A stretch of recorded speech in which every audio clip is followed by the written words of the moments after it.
Black Country Radio Sport. And welcome back to Black Country Sports on Black Country Radio. Anyway, we're going to go and pop over and talk to one of our local sporting stars that you should all know quite well. That's Stu Walton of the Stourbridge Titans, and he's going to come and talk to me about the sort of potential of having baseball at the Summer Olympics coming up. Is that right, Stu? That's absolutely right, Mike. Hi, how are you doing? You okay? I'm absolutely fantastic. I'm going to have a quick few stats that I've sort of pulled out here. Because baseball at the Summer Olympics had an unofficial debut of the 1904 Summer Games and became an official Olympic sport back in 1992. That's right. But he says at the IOC meeting on July 7, 2005, baseball and softball were voted out of the 2012 Summer Olympics in London to become the first sport voted out of the Olympics since polo was eliminated in 1936. That's right, yes. So, the potential of it returning this summer, I think, isn't it? Yeah, it's exciting. Well, it's been recommended as a sport that should be put back in. That was announced a couple of days ago, actually. And so that's very exciting for us in the baseball community, of course. But it won't become official until actually next August. So the final decision is made as to whether or not it will be an Olympic sport in August 2016. So what does that mean for local baseball? Well, it is baseball and softball because they would go together as a pairing. So there'd be two sports going in, baseball and softball. What it means really is, in my opinion, I think it's very likely that it will get back into the Olympics because it's the national sport of Japan, and obviously that's where the Olympics in 2020 will be in Tokyo. So I think that's going to have a lot of weight in our favour. And so what it means for local baseball and softball is you've got 5 years to become an Olympian. Does that mean you've got your eyes on it? You're going to get so is Stu Walton going to be the next England's? It would be Great Britain, I suppose, wouldn't it? I think at 38 I might be slightly out of it by then. There's nothing to say that young players now who maybe pick up the game now can't be Olympians in 5 years' time. We've just launched our sort of young Titans now, and we're hoping to be involved in a sort of league play next year. And so 12 to 16-year-olds can come along and become young Titans. It's the actual final session of it tomorrow morning from 10 to 11 at our normal training place at Thorns Community College. And then we'll rest for the winter and we'll be back in sort of January time. But there's nothing to say that those young Titans can't, be picked up by the GB national team and be Olympians in 2020. It would be the first time that Britain has been involved in Olympic baseball as well. So I think there's a really good chance, of being there and being immortalised in Olympic history.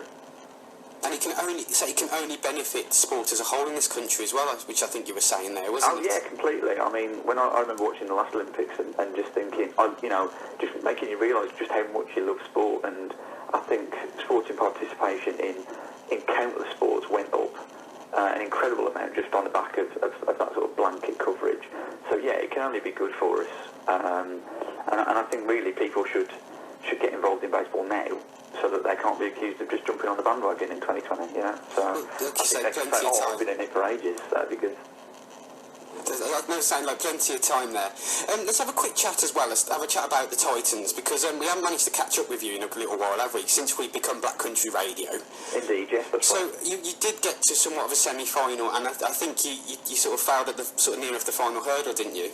We got to the quarter-final of the playoffs, and so we won our wildcard game against Milton Keynes. We beat them 27-3, which I think Sean was on talking about that a few weeks ago.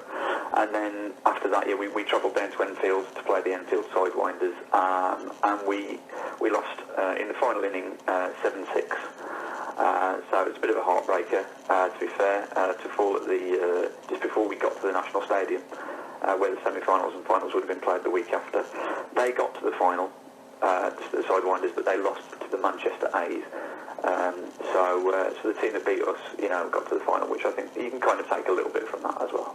Brilliant. What does this mean for you next season? Because that's got to put you in. I know it's it's a bad thing to happen, but it's got to put you in good spirits for next season, hasn't it? Yeah, definitely. I mean, we've never played against any team from the AA South, because it's our first season playing at the AA standard, which is like Division 3, I guess. And so it was good for us to sort of test ourselves against a team that's been playing at that level for a long time. They've got some really experienced players as well, and to push them so closely, is a big positive for us, definitely. And so we're just more driven to improve over the winter and come out all guns blazing and try and win the division again, because we finished second. So try and wrest our title back from the Long-Eaton Storm. If we can get to Farnham Park and try and win it again next year, that'd be great. So bigger and better things, we think, for the Titans next year. That's brilliant. And also, we always do this. Obviously, if somebody else wants to get involved with you guys, what would they do about getting it? Of course, obviously, you did mention the young Titans, but someone who's, say, a bit older that fancies getting into the sport, what would they do now? Well, what they can do is they can, first of all, find us on Facebook, facebook.com/Stourbridge Titans. You can find our Facebook page, or you can follow us on Twitter, which is @StourTitans, capital S for Stour, capital T for Titans.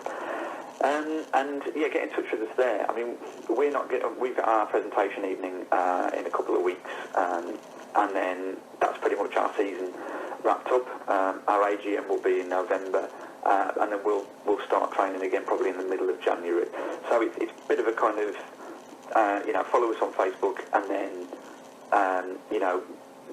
kind of like watch this space to find out when training dates will be. We've got a little bit of an ongoing competition on our Facebook page as well. We're trying to get up to 500 likes. So when we do that, a random person will win a signed baseball by their favourite Titans player. Does it count if I unlike you then re-like you? I don't think it does, unfortunately, Mike, because we're up to 424 likes at the moment. So it wouldn't be the 500th liker. It would be a random person picked from those 500 likers. So it could be you, Mike. You never know. You might win. I'm tempted to start creating some fake accounts here. That's it. You might get a ball signed by your favourite player. So there we go. Just quickly ask you, actually, how does your pre-season work, say, in comparison to other sports? Because we know how football has the sort of pre-season friendlies and all the training, and the same applies for sort of things like rugby. Is that the same for baseball? Is it? Yeah, similar. So January, obviously, it's a bit cold, but we have access to we often have access to indoor facilities at Thorns as well. And so if we're lucky enough to have that space, then we train indoors. So it's just going over the basic stuff, really. And then we have fitness sessions as well. So last season we had them on Tuesday nights. Hopefully we'll be having those again this year. And so, getting yourself fit for baseball as well. So doing bleed tests, stamina building, circuit training, that kind of thing. And that's really benefited a lot of players, including myself, this year. So we then tend to have maybe one or two friendlies in sort of March time, and then the season starts properly in April. Okay, brilliant. You have to keep us posted, and as your pre-season comes in, we'll have to grab you back and get you in here. That'd be wonderful, mate. Yeah, thank you very much. Brilliant. Thanks a lot for your time there, Stu. Have a great day. Thank you very much. Brilliant. Thanks a lot. That was Stu Walton. Oh, sorry, wrong fader there. That was Stu Walton of the Stourbridge Titans, and he came in to talk about Olympic sports and baseball potentially coming back in.